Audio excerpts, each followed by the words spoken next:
again, I don't know how to make this point so that it occurs to people what I'm really suggesting, but today, maybe it's not conscious. But, well, let me put it to you this way.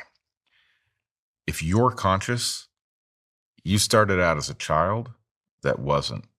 And although this may not fully encapsulate it, you are effectively an LLM, right? You go from an unconscious infant to a highly conscious adult. And the process by which you do that has a lot to do with being trained effectively on words and other things in an environment in exactly the way that we now train these AIs. So the idea that we can take consciousness off the table, it won't be there till we figure out how to program it in and we're safe because we don't know how consciousness works. I take the opposite lesson.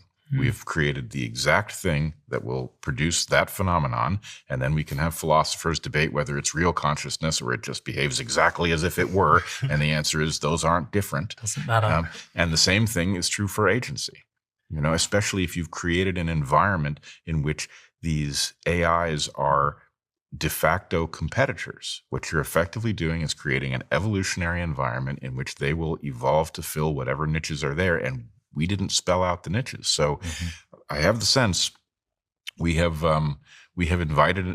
created something that truly is going to function like a new kind of life. And it's especially troubling because it speaks our language. So that leads us to believe it's more like us than it is. And it's actually potentially quite different.